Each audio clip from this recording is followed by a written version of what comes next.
ပရိသတ်ကြီးတို့ရဲ့ကျမတို့မြန်မာနိုင်ငံမှာဆိုရင်ဖြူစင်တဲ့အသားရင်နတ်မောင်ရှည်လျားတဲ့စပင်တွေနဲ့ပြုံးလိုက်ရင်ပေါ်လာတဲ့ပချိုင်လေးတွေကိုလှပါတယ်လို့သတ်မှတ်ကြပါတယ်။ဒါပေမဲ့ကမ္ဘာကြီးရဲ့အခြားဒေသတွေမှာတော့အလှပါဆိုတာကျမတို့ထင်ထားတာထက်အများကြီးပိုပြီးကွဲပြားဆန်းကျယ်နိုင်ပါတယ်။ဒီကနေ့ကျမတင်ဆက်ပေးသွားမှာကတော့ကမ္ဘာတဝန်းကထူခြားတဲ့အလှပါဆန်းနှုန်းရှင်မျိုးအကြောင်းပဲဖြစ်ပါတယ်။နားဆင်ပြီးတော့ပရိသတ်တို့တော်တော်လေးအံ့အားသင့်သွားလိမ့်မယ်လို့ထင်ပါတယ်။ပထမဆုံးအနေနဲ့အာဖရိကတိုက်အနောက်ပိုင်းကဖန်နီအမျိုးသမီးတွေအကြောင်းပြောပြချင်ပါတယ်။ကျမတို့စီမှာစပင်ရှည်တာကိုလှတယ်လို့မြင်ကြပေမဲ့ဖန်နီအမျိုးသမီးတွေကတော့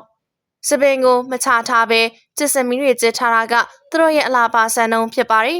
။ဒါအပြင်ကျစ်စမီသေးသေးလေးတွေကျစ်ထားတဲ့ဥကောင်းပေါ်မှာပတိစေးတွေတဘာဝပစ္စည်းတွေနဲ့ပြုလုပ်ထားတဲ့စပင်အစင်တစားတွေကိုစနစ်တကျဆင်ရင်ကြပါတယ်။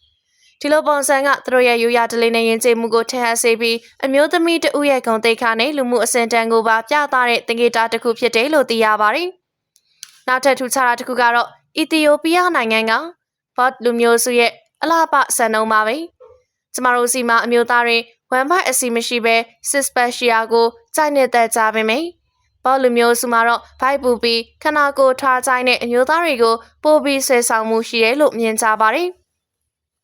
သူတို့လူမျိုးစုမှာဆိုရင်ခါအဲလို့ခေါ်တဲ့နှစ်စင်ပွဲတော်တစ်ခုရှိပြီးအဲ့ဒီပွဲတော်မှာအမျိုးသားတွေဟာနွားနို့နဲ့နွားသွေးရောထားတဲ့ဖြော်ရည်တွေကိုတောက်သုံးပြီးရှင်ပြိုင်ကြပါတယ်။ဒီလိုပြန်ဆိုင်မှုမှာအနိုင်ရတဲ့အမျိုးသားဟာသူရဲကောင်းတဦးအဖြစ်ချီးမြှင့်ခံရပြီးသူတို့လူမျိုးစုထဲမှာအထူးဂုဏ်ပြုခံရပါတယ်။သူတို့ကအရာကိုကျမ်းမာကြံခိုင်ပြီးစားဝတ်နေရေးပြည်စုံတဲ့ဘဝရဲ့သင်္ကေတဆိုပြီးလဲမှတ်ယူထားတာလည်းဖြစ်ပါတယ်။ပစိဖိတ်သမုဒ္ဒရာထဲကဆိုလိုမွန်ကျွန်းစုမှာနေထိုင်ကြတဲ့မယ်လ်နီရှန်လူမျိုးစုတွေကအလားပါကလည်းစိတ်ဝင်စားစရာပါပဲ။သူတို့ဟာအာဖရိကနွယ်ဖွားတွေလိုအသားရည်နှံမောင်းကြပေမဲ့စပင်ရှီယံကိုတဘာဝအတိုင်းပိုင်ဆိုင်ထားကြတာပါ။ဒါဟာမျိုးဗီဇပြောင်းလဲမှုတစ်ခုကြောင့်ဖြစ်တယ်လို့သိရပါတယ်။သူတို့အတွက်ကတော့ဒီစပင်ရှီယံဟာအလားပါရဲ့သင်္ကေတတစ်ခုဖြစ်ပြီးသူတို့ရဲ့ထူခြားမှုကိုဖော်ညွှန်းနေပါတယ်။နောက်ထပ်ထူခြားတဲ့အင်ဒိုနီးရှားနိုင်ငံမန်တာဝေလူမျိုးတွေရဲ့ယူရာဓလေ့ကတော့နည်းနည်းထိလန့်စရာကောင်းပါတယ်။သူတို့လူမျိုးစုရဲ့အမျိုးသမီးတွေဟာသားတွေကိုချမ်းမြောက်အောင်စူးနေလို့လေးရှိပါတယ်။ဒီလိုပြုလုပ်ခြင်းဟာထက်မြက်တဲ့အမျိုးသမီးတဦးရဲ့အတွင်းစိတ်နဲ့အပြင်းပန်းပုံစံဟန်ချက်ညီစေတယ်လို့ယုံကြည်ကြပါတယ်။မန်တာဝေလူမျိုးတွေအတွက်ကတော့ဒီလိုသွားချင်တာဟာအလားပါယဉ်ကျေးမှုနဲ့ဘာသာရေးဆိုင်ရာဆွမ်းအားတွေရဲ့သင်္ကေတတစ်ခုလည်းဖြစ်ပါတယ်။သူတို့ရဲ့ရှင်သန်မှုအတွက်သဘာဝပတ်ဝန်းကျင်နဲ့လာလျောညီထွေဖြစ်အောင်နေထိုင်ခြင်းရဲ့သင်္ကေတလည်းဖြစ်တယ်လို့ဆိုကြပါတယ်။အိန္ဒိယနိုင်ငံအရှေ့မြောက်ပိုင်းကအပါတနီအမျိုးသမီးတွေရဲ့ယူရာဓလေ့ကလည်းထူခြားပါတယ်။ရှေးခေတ်တုန်းကတော့ဒီအမျိုးသမီးတွေဟာအရန်လာတာကြောင့်အခြားလူမျိုးစုတွေကပြန်ပေးဆွဲတာခံရလေးရှိရဲလို့ဆိုပါတယ်။ဒါကြောင့်သူတို့ကိုသူတို့မလှပအောင်လုပ်ဖို့အတွက်နှာခေါင်းမှာပစ္စည်းတွေထည့်ထားခဲ့ကြပါတယ်။ငကတူလိုမျိုးမဟုတ်ပဲနှာခေါင်းကိုအပေါက်ဖောက်ကတတုပစ္စည်းတွေကိုထည့်ပြီးအပေါက်ကိုချဲတာမျိုးပါအစားကတော့ပြန်ပေးဆွဲမခံရအောင်လုပ်ခဲ့ကြတာဖြစ်ပေမဲ့နောက်ပိုင်းမှာတော့ဒါဟာသူတို့ရဲ့ရိုးရာဓလေ့နဲ့ထူးခြားတဲ့အလားပါဆန်နှုန်းတစ်ခုဖြစ်လာပါတယ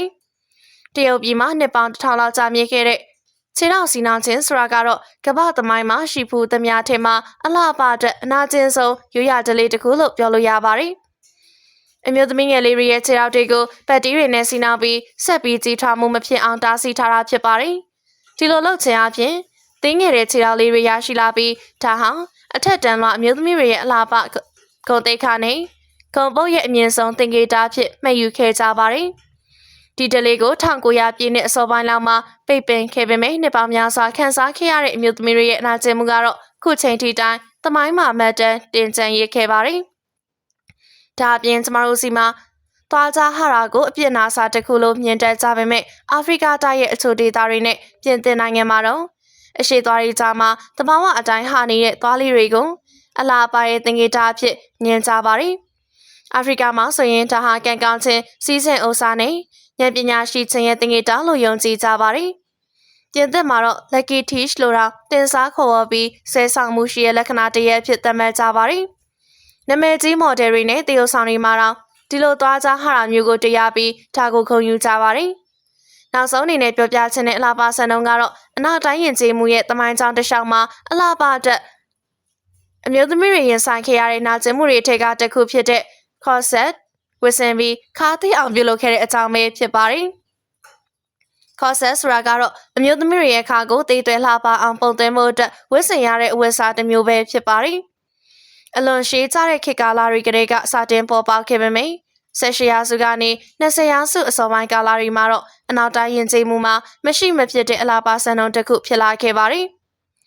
ဒါပေမဲ့ကော့ဆက်တွေကရင်ဘတ်နယ်ခါကိုတင်းတင်းကြပ်ကြပ်ဖိညစ်ထားတာကြောင့်အသက်ရှူရခဲ့ပြီးအတွင်းပိုင်းကိုယ်ကလေးအင်္ဂါများပုံပြတ်တာတွေကိုပါခန်းစားခဲ့ကြရတာပါ။